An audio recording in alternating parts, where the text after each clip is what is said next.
कैसे हो आप सब। आई होप सब बहुत अच्छे होंगे, सबकी पढ़ाई भी और सबकी लाइफ भी काफी मस्त चल रही होगी। मैं हूं आपकी अपनी Khushboo ma'am, biology master teacher at Vedantu. तो आज के सेशन में मेरे प्यारे क्लास 9th ग्रेडर्स के लिए होने वाला है बहुत ही इंपॉर्टेंट। क्योंकि भाई आपकी मेन प्रॉब्लम यही आती है कि जो हम पढ़ते हैं वो याद नहीं रहता है। तो आज आपको वही 4-5 तरीके मैं आपको बताऊंगी जो मैं अपने टाइम पे यूज करती थी और आज भी वो सॉरी बच्चे यूज करते हैं to retain more information while studying.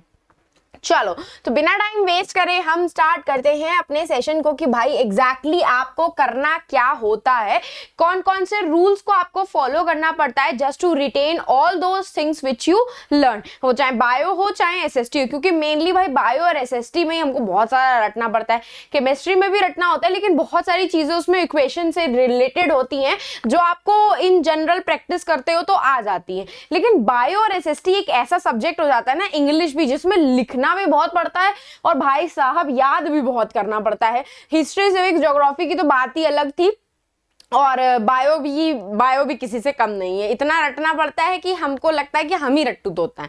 तो बस आपको ये इंफॉर्मेशन कैसे रिटेन रखनी है आज मैं आपको बताती हूँ। सबसे पहली चीज तो ये है कि अपने स्टडी सेशंस को ना जब भी पढ़ने बैठते हो बहुत लंबे टाइम का मत रखो कि सोचो मैं रात में बैठ करके उल्लू बन करके पढ़ाई करूंगा, तो ऐसा कुछ नहीं होने वाला। क्यों? क्योंकि देखो अभी समर वेकेशन स्टार्ट हो जाएंगे तब रात में पढ़ सकते हो, लेकिन यूजुअली लोग समर वेकेशन में पढ़ते नहीं है, जो सबसे बड़ी गलती करते हैं। ठीक है, तो बात यह आती है कि आपको अपने स्टडी सेशंस को रात में नहीं रखना है। क्यों? क्योंकि आपका स्कूल ऑनगोइंग रहेगा, मॉर्निंग में आपको स्कूल जाना पड़ेगा, जिससे आपकी नींद कंप्लीट नहीं होगी। तो जब कोचिंग से आप आते हो, कोचिंग से आने के बाद अपने स्टडी सेशंस को 40-40 मिनट्स के सेशंस में या 30-30 मिनट्स के सेशंस में ब्रेक कर दिया करो।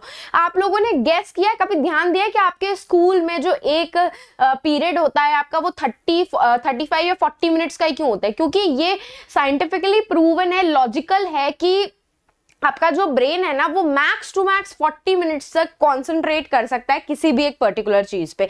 इसीलिए टीचर्स आपको बोलती हैं कि अपने स्टडी सेशंस को आपको 30 या फिर 35 या फिर 40 मिनट से ज्यादा का नहीं रखना है। एंड इन बिटवीन में 5 या 10 मिनट का आप ब्रेक लो ताकि आपका माइंड रिफ्रेश हो जाए। और 5-10 मिनट का ब्रेक ये नहीं कि रील्स स्क्रॉल करने बैठ जाए, कुछ प्रोडक्टिव चीज करो जिससे आपका माइंड रिफ्रेश हो जाए। जैसे बाहर बालकनी में टहल लो, कोई सूदिंग म्यूजिक सुन लो, मम्मी से बात कर लो, कुछ खा लो या फिर थोड़ा सा टहल लो। अगर आपके पास पेट है तो आप पेट के साथ टाइम स्पेंड करो, क्योंकि भाई पेट एक ऐसी थेरेपी होती है ना जो आपको कहीं नहीं मिल सकती है।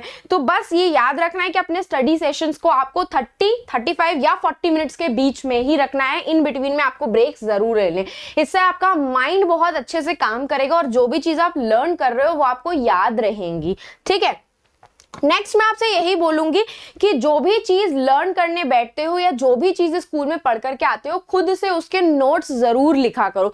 लिखने की हैबिट नहीं डालोगे ना तो आपके एग्जाम में स्पीड नहीं इंक्रीज होगी और टाइम मैनेज नहीं हो पाएगा। एक तो ये प्रॉब्लम आएगी, दूसरी लर्न नहीं होगा, चीजें लर्न नहीं होंगी। आपको पता है मैं जब तक पोस्ट ग्रेजुएशन में थी, जब मैं पोस्ट थी तब भी मैं लिख लिख के ही चीजों को लर्न करती थी। भाई मेरा तो पूरी इतनी मोटी सी बुक थी पूरी 1 साल की। हाँ, तो इतनी मोटी बुक जो 1 साल में पूरी खत्म करनी है उसको हम याद कैसे रखें, रिटेन कैसे रखें?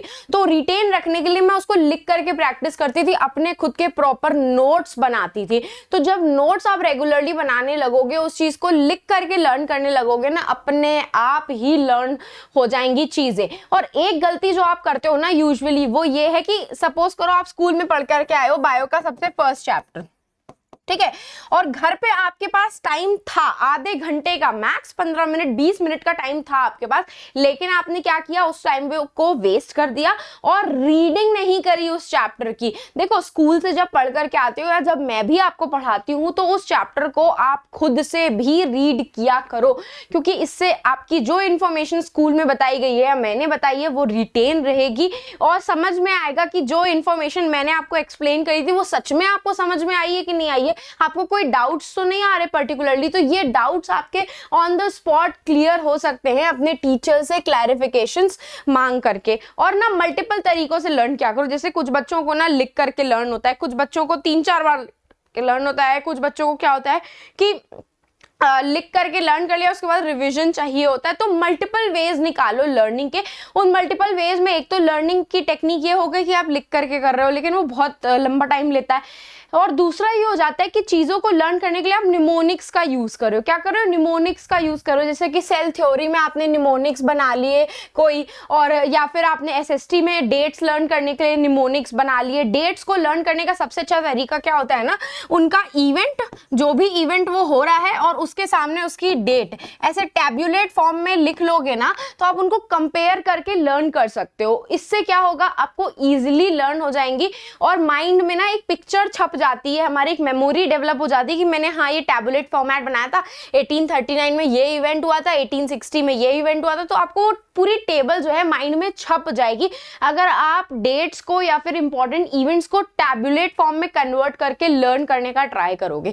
इसीलिए टीचर्स आपको बोलती हैं कि लिख करके लर्न किया करो, क्योंकि लिख करके जो चीजें लर्न होती हैं वो आपकी माइंड में ज्यादा देर तक रिटेन रहती हैं। तो बस इसी तरीके की कुछ इंपॉर्टेंट इंफॉर्मेशन के लिए आपको कुछ करना नहीं है, चैनल को सब्सक्राइब कर लेना है, सेशन को लाइक कर लेना है एंड टेलीग्राम चैनल को ज्वाइन करना बिल्कुल भी मत भूलना, क्योंकि इसी टेलीग्राम चैनल पे आपके जितने भी इंपॉर्टेंट अपडेट्स हैं, मैं कौन सा सेशन ले रही हूँ, कब ले रही हूँ, कितने बजे ले रही हूँ, इसी टेलीग्राम चैनल पे अपडेट होता है। और अगर आपको मुझे पर्सनली रीच आउट करना है या कोई क्वेरी है या आपको कुछ सलाह लेनी है, गाइडेंस चाहिए, तो आप मुझे इंस्टाग्राम पे फॉलो कर सकते हो। खुशबू_भाटिया मेरा इंस्टाग्राम अकाउंट है, वहां पे आप मुझे टेक्स्ट कर सकते हो। मैं आपकी वहां पे प्रॉब्लम्स पूरी ट्राई करूंगी सॉल्व करने का। तो बस जाते जाते क्या करना है, सेशन को लाइक करना है, चैनल को सब्सक्राइब करना है और इसे अपने फ्रेंड्स के साथ शेयर करना बिल्कुल भी मत भूलना, ताकि उनका भी 9th में बहुत अच्छा रिजल्ट है बिल्कुल आपकी तरह। तो अब हम फिर मिलेंगे चलते चलते ऐसे ही नेक्स्ट अमेजिंग सेशन में। तो bye and take care guys.